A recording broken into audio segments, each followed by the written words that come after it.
Olá, queridos pais dos nossos alunos do ensino religioso infantil. Grato por vocês estarem conosco nesse trabalho que nós estamos realizando. Para vocês é um curso com informações essenciais e muito úteis, né? Para mim é um trabalho que vai me ajudar na faculdade, como eu expliquei no primeiro vídeo. Na primeira aula nós falamos sobre o que a sociedade, que as famílias esperam da escola e do professor de ensino religioso em sala de aula, em relação aos seus filhos, né, nossos alunos. Falamos sobre a intolerância religiosa, que é o cerne, o estupim, né, que tem provocado a violência entre pessoas, sociedades, grupos, principalmente religiosos, né, em toda a história da humanidade. Vamos começar nossa aula 2 e espero que você tenha um pouco de paciência, porque essa aula 2 vai ser um pouquinho técnica, ou seja, eu vou falar de coisas do mundo acadêmico, de informações que você não tem, provavelmente, e que pode parecer assim um pouquinho chato, mas eu espero que você tenha paciência, porque é necessário você estar comigo nessa aula 2 para você entender a aula 3. A aula 3 é o complemento da aula 2, onde a gente vai explicar na aula 3 as fases, né, da criança e qual a sua percepção do mundo espiritual, né, em cada fase. Mas para chegarmos na aula 3, a gente tem que passar pela aula 2, porque a gente vai aprender um pouquinho sobre as fases da criança em relação ao mundo físico, a convivência com a família, com a sociedade, nessas fases, para depois a gente falar da sua percepção espiritual na aula 3. Então tenha um pouquinho de paciência comigo, mas eu te garanto que você não vai se arrepender. Vamos para o nosso material didático então. Aula 2. Vou estar, fazendo uso da minha metodologia de ensino, que é leitura e explicação do texto lido, ok? Muito bem. Características do desenvolvimento psicossocial e religioso da criança. Como eu falei, nessa aula 2, eu estarei falando do desenvolvimento psicossocial familiar. E na aula 3, do desenvolvimento psicossocial religioso da criança, ok? Muito bem. As mudanças que ocorrem no ser humano são, em alguns aspectos, perceptíveis, ou seja, que se percebe de maneira muito fácil, né? E em outros, nem tanto, pois ocorrem lentamente de forma contínua. Observando um álbum de fotografias de uma criança desde o seu nascimento, é possível percebermos as diferenças que ocorreram nas diversas idades, como a estatura, a aparência e etc. Isso é muito simples, né? Muito fácil perceber isso. Basta você pegar o seu álbum de fotos desde que você era criança, ou de uma criança que você tem em casa, de quando ela nasceu até os 12 anos de idade, e você vai perceber aí essas mudanças, né? Algumas mudanças em alguns indivíduos ocorrem de maneira mais rápida e outros um pouco mais lenta, mas todos passam por mudanças, por fases, né? Todavia, muitas outras mudanças aconteceram nesse período, tais como mudanças quanto à maneira de pensar, de agir, de se relacionar com outras pessoas e etc. Ou seja, primeiro o escritor está falando das mudanças físicas, né, que ocorrem, e você percebe isso olhando um álbum de fotos. No entanto, outras mudanças acontecem ou aconteceram, né, nesse mesmo período de mudanças físicas, que essas já não saem nas fotos. Essas ocorrem e são perceptíveis aos sentidos daqueles que estão ao redor dessa criança, né? Ok? Sabemos que as mudanças ocorridas na aparência resultam principalmente da maturação física do organismo, Por outro lado, as mudanças no comportamento resultam, em sua maior parte, da aquisição de novas aprendizagens. Muito interessante isso aqui. As mudanças dos comportamentos da criança, desde o nascimento até a adolescência, a juventude, e depois continua até chegar à fase adulta, ocorrem através de qual fator? Da aquisição de novas aprendizagens. Seja conhecimento teórico ou prático, todo aprendizado adquirido pela criança traz para ela transformações no comportamento. Ok? Muitas vezes, no dia a dia do professor, essas mudanças que estão ocorrendo com os seus alunos passam despercebidas. Neste capítulo, buscaremos compreender como as crianças crescem e se desenvolvem, além de mostrar como essa compreensão é importante para o trabalho escolar. Inicialmente serão apresentadas noções gerais sobre o desenvolvimento e as características mais importantes de cada uma dessas fases. Ou seja, a gente vai começar a falar sobre isso agora, né?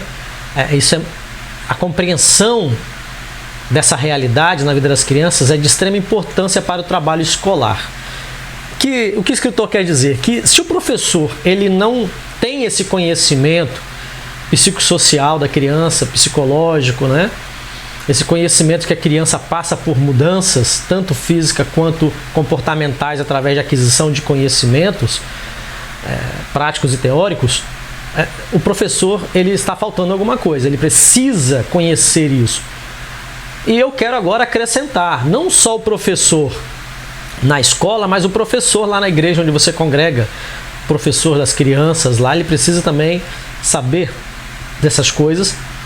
E você, pai, você, mãe, precisa estar atento a esses fatores, a essas coisas, essas mudanças que ocorrem na vida do seu filho e da sua filha. Para você saber como lidar em cada fase e como tratar com eles em cada fase. Ok? O que se deve ensinar, o que se deve transmitir a eles de conhecimentos em cada fase. Compreendê-los também em suas fases, né? Isso é de extrema importância. Ok, leitura.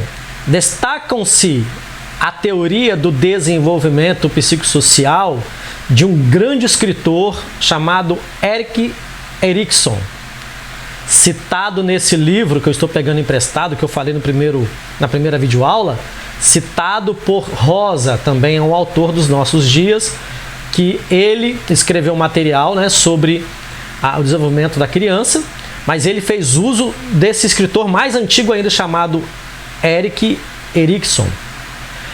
E a teoria também do desenvolvimento religioso de James Fowler, ok? Ou seja, então nós vamos estudar dois teóricos aqui, Erik Erikson e James Fowler, ok? A partir de agora, vamos lá.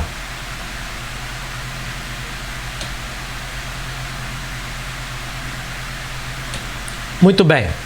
Aspectos relevantes do desenvolvimento da criança na fase escolar. Fase escolar, mas também na fase do dia a dia, em casa, né? No seio da família. Aqui a gente está trazendo mais para o meio escolar e religioso, que são os nossos temas, né? Eu estou falando como professor. Então, os dois âmbitos de atuação nossa é a escola e a área religiosa. Mas aplica-se também à vida familiar, convivência familiar. Desde o seu nascimento, tudo que está ao redor da criança representa para ela uma oportunidade de novas aprendizagens. Seja brincando com as outras crianças, seja interagindo com o seu meio, né? Com a família, com a sociedade. Daí a importância de conhecê-la em suas diferentes etapas de desenvolvimento, para a melhor compreensão de sua relação com o aprendizado. Sabemos que cada criança tem seu ritmo próprio de desenvolvimento. Deixa eu te falar uma coisa aqui, pai, mãe. Não fique preocupado e não critique seu filho se ele tem uma forma de desenvolvimento diferente da criança do vizinho lá que você conhece ou de um parente que você conhece. De repente o seu filho está mostrando uma forma de desenvolvimento ou mais avançada ou mais devagar um pouquinho. Não fique preocupado. Os teóricos, os estudiosos do desenvolvimento psicossocial das crianças ensinam isso que a gente está lendo aqui e estamos aqui diluindo, né? Que cada criança tem o seu próprio desenvolvimento, ok? Depende de muitos fatores que eu não tenho aqui capacidade para falar aqui nessa videoaula. Se você pode estudar em outro momento, com outros profissionais, mas é interessante que você entenda esse princípio básico, ok? Em alguns casos, essas variações podem ser até grandes, sem ter o sentido de anormalidade ou fatores preocupantes, ok? Acabei de explicar isso agora. Todavia, a maioria das crianças desenvolve certas habilidades em idades muito aproximadas, ou seja, num contexto geral, elas se desenvolvem de maneira muito comum, muito paralela umas com as outras, ok? Para melhor ilustrar o que foi dito sobre o desenvolvimento humano, transcrevemos de modo parcial um quadro elaborado por Antunes, em que ele revela as diferentes inteligências humanas e as ideias médias em que aparecem certas habilidades. Para este estudo, destacou-se a faixa etária a partir dos 3 anos até a idade aproximada de 10 anos, a qual corresponde ao período da educação infantil e dos anos iniciais do ensino fundamental, ok? Dos 3 aninhos aos 10 aninhos, dos 3 aos 6 na creche, dos 3 aos 5, dos 6 anos em diante, a criança já vai para a escola, né? Ok. Eis aqui o quadro: inteligência, abertura e progressos. O que concerne a inteligência na área da linguística, o primeiro quadrado aqui, ó. Deixa eu mostrar aqui com o cursor para você ver, ó. Aqui, linguística. 3 a 4 anos, qual é o progresso da criança? Ou seja, uma criança com 3 a 4 anos, o que ocorre com ela nesse período? Na área da linguística, ela já domina uma gramática própria. Gramática própria quer dizer que ela fala as coisas com as suas próprias palavras. Não é igual aos adultos que já sabem falar tudo corretamente. Ela fala, é a gramática dela e para ela está falando tudo que ela quer falar, que ela acredita ser aquilo, e a gente fica tentando entender, né? Algumas coisas a gente entende, algumas não. Mas esse é o período em que ela já está produzindo uma gramática própria. De 4 a 5 anos, se estimula em conversas e leituras também. Pode dominar até 10.000 palavras. Já aumenta aí a sua produção gramatical própria. Na área da inteligência aqui, em relação à música, 3 anos de idade. Qual é o desenvolvimento da criança com 3 anos de idade em relação à música? Apta a relacionar notas e sons. Percebe a diferença entre timbres de instrumentos de percussão, de sopro e de cordas. Muito bom isso, né? Uma criança com 3 anos na sua grande maioria, já tem essa capacidade aí. Prosseguindo com o quadro. Ainda na área musical, de 4 a 5 anos de idade, percebe sons diferentes na natureza. Mostra interesse por uma flauta doce, por exemplo. Ok? Ou seja, é um instrumento mais difícil, né? Mas tem um som que atrai. Ainda na área da inteligência, na área de matemática, por exemplo. A criança de 3 anos, qual é o seu desenvolvimento com matemática nesse período? desenvolve ações interiorizadas ou operações mentais, torna-se capaz de usar símbolos. Ou seja, uma criança com 3 anos em relação à matemática, ela não sabe que 1 mais 1 é 2, mas ela sabe já, ela começa a aprender símbolos, né? De 4 a 7 anos, passa de operações motoras para operações concretas, sinestésico corporal. Ela já começa a perceber. Você pega um brinquedinho, pega outro brinquedinho, fala com ela esse, um brinquedo, 2 brinquedos, ela começa a perceber. Com 3 anos ainda, já segura o lápis, conserva-se atenta a desenhos e adora inventar histórias.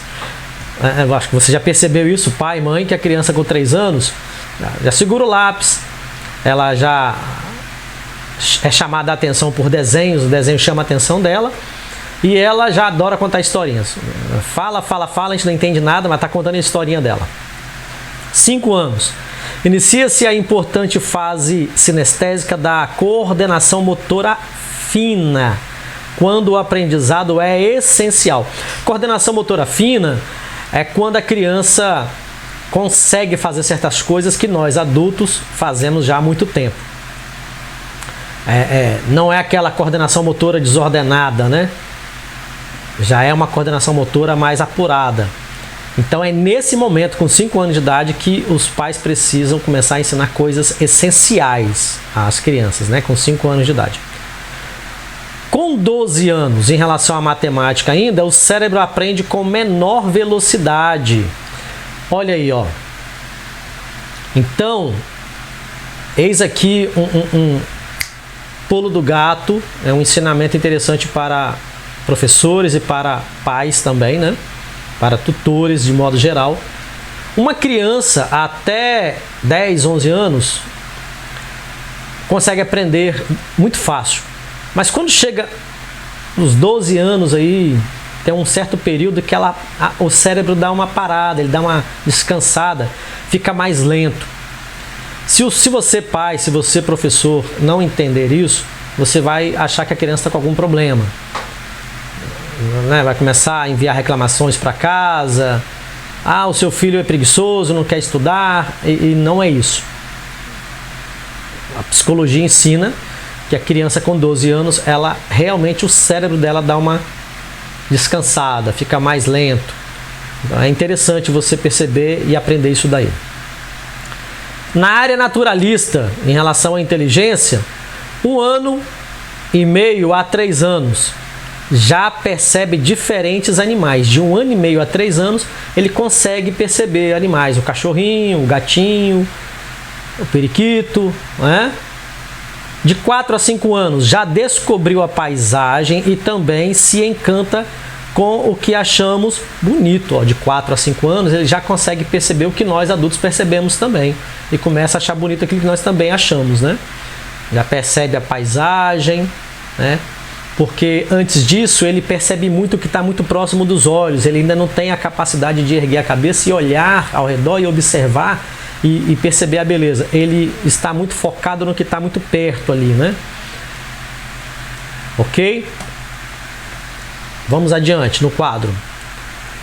Em relação ao espaço ao seu redor, inteligência espacial, criança de 3 anos começa a descobrir o espaço e a capacidade de perceber a forma de um objeto. Com 3 aninhos já começa a perceber a forma, né? O formato. Isso aqui é uma fruta, isso aqui é uma caneca. Ele começa a perceber o formato. Com 4 anos, descobre os monstros e adora os super-heróis. Desenvolve o sentido da lateralidade e direcionalidade. Com 4 aninhos já começa a perceber, né? Lateral, direção, né? Descobre os monstros, os bichinhos, né? E já começa a gostar de super-heróis, ok? Então essa é uma fase em que a criança olha para o pai como super-herói, para a mãe como uma heroína, né? Qualquer outra coisa que fizer medo nela é bicho, né? E ela olha para aqueles que estão perto dela, protegendo ela, como super-heróis, né? Isso é muito interessante, ok? 5 a 6 anos, percebe a anterioridade e a posterioridade, ou seja, o que veio antes e o que virá depois. Consegue entender, você fez o que ali atrás? Fiz tal coisa. Você vai fazer o que amanhã? Com 5 a 6 anos já começa a perceber isso.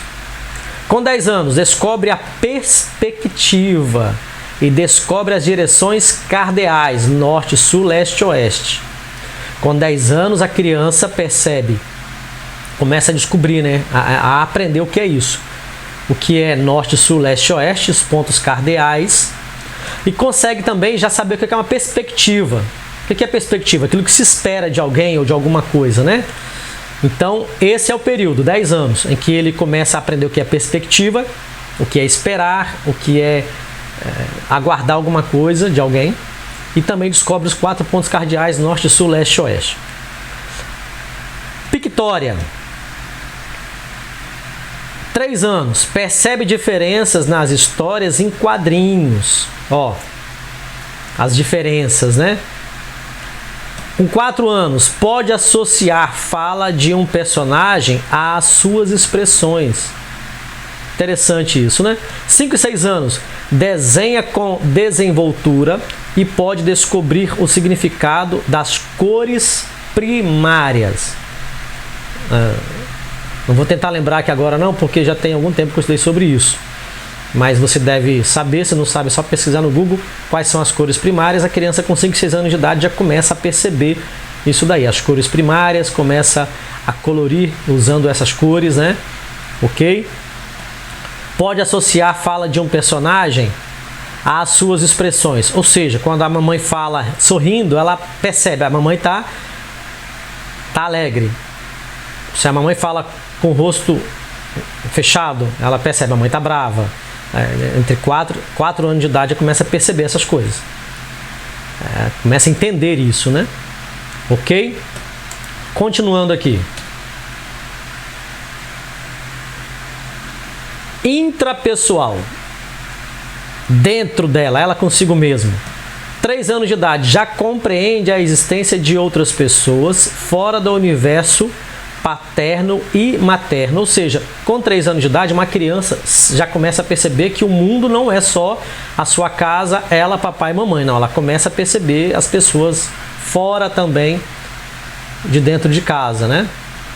Sem ser papai, sem ser mamãe, ela começa a perceber, tipo titio, titia, o coleguinha, enfim. Com 4 anos, percebe seu corpo e associa ocorrências físicas ao seu funcionamento. Tipo, vou fazer xixi. Já percebe qual é o membro que faz xixi, que faz cocô, enfim. Com 5 a 6 anos, ao relacionar-se com os amigos e a turminha, desenvolve perspectivas para melhor se autodescobrir. Com 5 a 6 anos, já brinca, já se relaciona com os amiguinhos e nesse momento desenvolve as perspectivas, né? Desenvolve a ideia do que eu posso fazer para ser melhor, as coisas que ocorrem com ela serão boas, ruins, né? Perspectivas, né? E vai já se autodescobrindo também. Interpessoal, 3 anos, descobre a existência do outro, né? Como foi falado no intrapessoal, ele percebe a pessoa do pai, da mãe, dos irmãos, o tio, a tia, os colegas, enfim. 4 a 6 anos, é a idade dos grupos, das turminhas, dos clãs, geralmente entre os companheiros do mesmo sexo, né? As menininhas com as menininhas, os garotinhos com os garotinhos, as menininhas querem brincar de bonequinhos, os garotinhos brincar de carrinho e tal. Já percebe que as pessoas podem interpretar determinada situação de forma diferente da sua. De 4 a 6 anos aí, viu? Tá começando a perceber o mundo. Já começa a perceber que nem todo mundo percebe o mundo igual a ela. Quando eu falo isso aqui, eu falo a perspectiva da criança, tá? Não do adulto. O adulto está muito mais elevado que isso, tá? 7 a 8 anos. entra na fase de descoberta dos amigos imprescindíveis, aqueles que não pode se abrir mão deles, com quem compartilha seus planos e segredos. Esse é o momento de 7, 8 anos em que a criança, né, já tem segredinho, tem amiguinho, tem a amiguinha, aquele amigo ou aquela amiga que não pode ficar longe, enfim. De 9 aos 12, as relações interpessoais crescem em importância. Já percebe que possui seu ponto de vista e que as outras pessoas sabem que ela tem esse ponto de vista.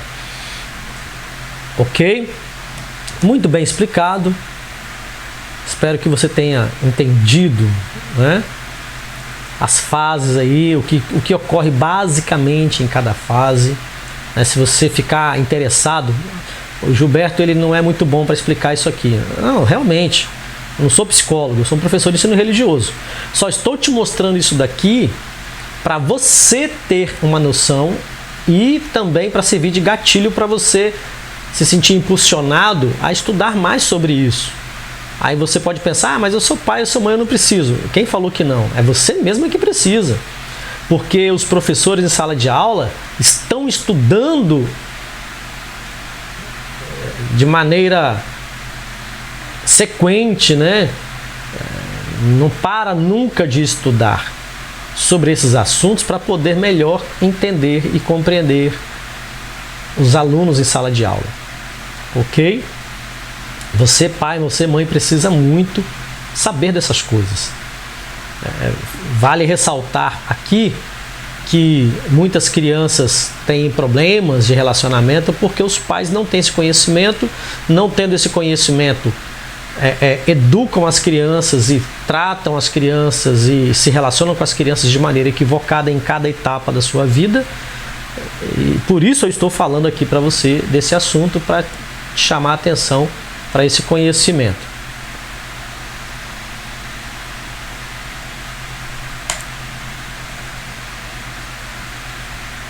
Continuando nossa leitura, do ponto de vista do ensino religioso, a dimensão do pensamento e da linguagem são fundamentais para a formação de pessoas abertas ao diálogo, ao respeito e à convivência com o diferente na construção da dimensão religiosa. Eu vou ler de novo para a gente ter uma noção mais clara. Do ponto de vista do ensino religioso, a dimensão do pensamento e da linguagem, a dimensão elevada, aberta, né, são fundamentais para a formação de pessoas abertas ao diálogo, ao respeito e à convivência com o diferente, com a pluralidade, na construção da dimensão religiosa, ou seja, na construção da dimensão religiosa dentro do ser humano. Para essa construção dessa dimensão religiosa, é imprescindível que a dimensão do pensamento e da linguagem sejam dinâmicas, abertas, né, ao diálogo, ao respeito e à convivência com o diferente. Ok? De acordo com Oliveira, a linguagem é uma construção do ser humano, mas só é possível na interação social, pois envolve a experiência afetiva de abrir-se ao sentido do outro. Depende de fatores endógenos. O que é endógenos? Desenvolvimento do pensamento. E exógenos. Significa o quê? Interferência significativa e estimulante do meio ambiente onde se vive. Ok? Entendido? Então, olha só. Falando-se aqui de professor de ensino religioso, aluno sentado ali na sala de aula, para que ele consiga absorver a ideia do ensino religioso, ele precisa ter uma dimensão de pensamento e linguagem aberto para o diálogo, para o respeito e a convivência com o diferente, com a pluralidade. para que nele seja construída uma dimensão religiosa. E quando eu falo construção religiosa, eu não estou falando aqui de uma religião específica. Pai, mãe, entenda isso, por favor. O professor de ensino religioso não ensina uma religião específica. Ele fala sobre espiritualidade de uma forma panorâmica, ok? Cada um com a sua religião, ninguém interfere na de ninguém, e todos aprendem sobre espiritualidade. E podemos chegar até ao ponto de ajudar, auxiliar o aluno a viver a sua espiritualidade dentro da sua religião específica. Né? Isso pode ocorrer e eu, professor Gilberto Souza, faço questão, inclusive, de ensinar isso aos meus alunos. Cada um na sua área, na sua religião. Se tem dificuldade, precisa de ajuda, a gente está aqui para ajudar. Vamos lá, seguindo em frente. Outro aspecto também importante diz respeito à dimensão da sensibilidade e da sociabilidade, na medida em que estas são imprescindíveis para que todo o processo de desenvolvimento da socialização se realize de tal maneira que o aprender a ser, a conhecer, a fazer e a viver com os outros se viabilize. Pronto. Passando a régua aqui, ó. As dimensões da sensibilidade e da sociabilidade. O que é sensibilidade? Você sentir o que o outro sente. E o respeito, ele age nessa área. O respeito trabalha em que momento? Quando você pensa em desrespeitar alguém, o que você deve fazer primeiro? Se coloca no lugar dele. Colocando-se no lugar dele, você está sendo sensível. Sendo sensível, sentindo o que ele sentiria, ou possivelmente sentiria o que ele está sentindo. Aí você puxa seu freio de mão e não avança esse limite. Isso é sensibilidade. Eu estou falando aqui do ponto de vista do ensino religioso. Quando alguém pensa em ofender o outro por causa da religião diferente dele, se ele for sensível, ele pensa, mas e se ele fizesse isso comigo? Eu gostaria? Eu aceitaria? Como eu me sentiria? Pronto, ele está sendo sensível. Né? Então ele puxa o freio de mão e não ultrapassa o limite do relacionamento, não ofende o outro. Ok? Então a sensibilidade e também a sociabilidade. Porque a sensibilidade é um vínculo ou é um caminho, uma porta aberta para a sociabilidade. Uma pessoa social, uma pessoa que se dá bem com a sociedade, que se relaciona bem com a sociedade, é uma pessoa sensível. E sendo sensível, ele será sociável. Ok? Erik Erikson e James Fowler, dois estudiosos do desenvolvimento humano, contribuíram com suas teorias para a melhor compreensão dos desenvolvimentos psicossocial e religioso do ser humano, respectivamente. Na presente obra, tem-se a intenção de estabelecer uma relação entre essas duas teorias,